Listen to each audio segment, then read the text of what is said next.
सरमाया कारी की दुनिया में एक ऐसे ईरानी शख्स का नाम हाल ही में मकबूल हुआ है जिनका गुर्बत से अमारत तक का सफर तेहरान से शुरू हुआ।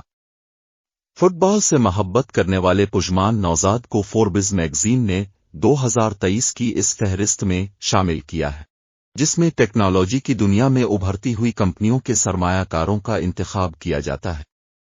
वाज़ेह रहे कि हर साल फोर्ब्स टेक्नोलॉजी कंपनियों की सरमायाकारी से मुताल्लिक तमाम डेटा इकट्ठा करता है और उन कंपनियों की कारकर्दगी की बुनियाद पर उनकी सरमायाकारी की कदर का जायजा लेता है। अमेरिका की रियासत कैलिफोर्निया तवील अरसे तक सोना तलाश करने वालों की मंजिल रही।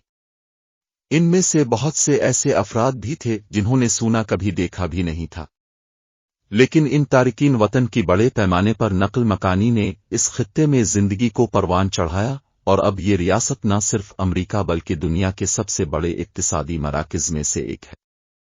शायद ये हैरत की बात नहीं कि फोर्ब्स की जानिब से शाये होने वाली टेक्नोलॉजी के शोबे में सबसे कामयाब सरमायाकारों की फहरिस्त का नाम मिडास है। मिडास एक यूनानी देवता था जिसके मुतालिक मशहूर हुआ कि वो किसी भी चीज को सोने में बदल सकता था। पुजमान नौजाद भी ऐसी ही महारत रखते हैं। गुज़िश्ता 2 दहाइयों में जिन कंपनियों में वो सरमायाकारी कर चुके हैं उनकी मजमूई मालियत $50 अरब से ज्यादा है। कंप्यूटर फाइल स्टोरेज और शेयरिंग की खिदमात फराहम करने वाली ड्रॉप बॉक्स कंपनी काफी अरसे से स्टॉक मार्केट में कामयाब कारकर्दगी दिखा रही है। ड्रॉप बॉक्स का आगाज पुजमान नौजाद ने एक और ईरानी अर्श फिरदौसी के साथ मिलकर किया था। इसी तरह साउंड हाउनड है जिस पर पुजमान ने किवान मुहाजिर के साथ मिलकर काम शुरू किया। साउंड हाउनड ऐप आपको अपनी पसंदीदा मौसीकी तलाश करने में मदद करती है।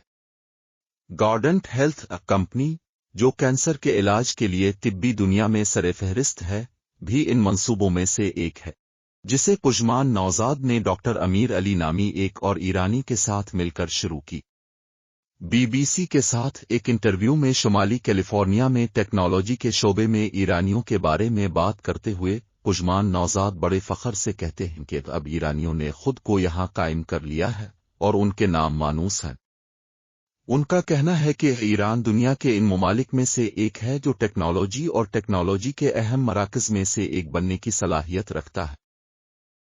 ईरान टेक्नोलॉजी के शोबे में इंसानी वसाइल के लिहाज से बेहतरीन है और अगर उसके काम के माहौल और बुनियादी ढांचे के लिहाज से बेहतर हालात होते तो ये अपने और दुनिया के लिए ज्यादा मुनाफा बख्श हो सकता था। उनके मुताबिक ईरानी यूनिवर्सिटियों और वहां तालीम हासिल करने वाले तलबा में आला सलाहियतें हैं, लेकिन चूंकि उनको मिसाली हालात फराहम नहीं किए जाते, इनमें से अक्सर ईरान छोड़कर किसी दूसरे मुल्क में काम करने पर मजबूर हैं। बैरून मुल्क रहने वाले कुछ ईरानियों के बरक्स, जो अपने साबिक हम वतनों के साथ बातचीत में दिलचस्पी नहीं रखते, पुजमान नौजाद मुख्तलिफ अंदाज में सोचते हैं। उनके नज़दीक ऐसे निकात के बारे में बातचीत जो मुश्तरका होते हैं, जैसा कि रिवायती पकवानों के बारे में बात करना या एक साथ चाय पीना, हमेशा 2 ईरानियों के दरमियान एक नए रिश्ते का आगाज हो सकता है। इसी ताल्लुक में उनकी कामयाबी का राज भी छुपा हुआ है। पुजमान अमेरिका पहुंचने की कहानी सुनाते हुए बताते हैं कि ईरान से जर्मनी पहुंचने के बाद उनके भाई ने कई बार अमेरिकी वीजा हासिल करने की कोशिश की, लेकिन वो नाकाम रहे। एक बार उनके भाई उनको अमेरिकी सिफारत खाने ले गए, जहां पुजमान को अमेरिकी वीजा मिल गया, लेकिन जब वो पहली बार अमेरिका पहुंचे तो उनके पास ज्यादा पैसे नहीं थे और न ही कोई काम, लेकिन फुटबॉल के खिलाड़ियों से वाकिफियत उनके काम आई। एक जमाने में तेहरान के अमजदिये शिरूदी स्टेडियम में गेंद जमा करने वाले पुजमान को बचपन से ही फुटबॉल पसंद था। ईरान में वो फुटबॉल के बारे में एक रेडियो प्रोग्राम चिल्लाते थे। इससे पहले उन्होंने स्पोर्ट्स अखबारात में कई बरसों तक स्पोर्ट्स रिपोर्टर के तौर पर काम किया। उन्होंने बतौर reporter 3 football world cup cover किए। पुजमान नौजाद ने कुछ अरसा तक एक मकामी टीम के लिए भी खेला और इस टीम के साथ 2 बार मकामी क्लबों के चैंपियन बने। कैलिफोर्निया में इनको ऐसे ईरानी अफराद मिले जिनका माजी में फुटबॉल से ताल्लुक रहा था। ऐसे ही एक साबिक कोच असगर शरीफी की मदद से उनको अपनी पहली मुलाजमत मिल गई। ये गाड़ियां धोने का काम था। اس وقت کو یاد کرتے ہوئے وہ کہتے ہیں کہ میں شرط لگا سکتا ہوں کہ کیلیفورنیا میں اب بھی مجھ سے بہتر کار کوئی نہیں دھو سکتا۔ اس کے بعد انہوں نے کچھ وقت ایک سپر مارکیٹ میں کام کیا۔ جلد ہی ان کو ایک قالین کی دکان میں نوکری مل گئی اور یہی سے ان کی کامیابی کے سفر کا اصل آغاز ہوا۔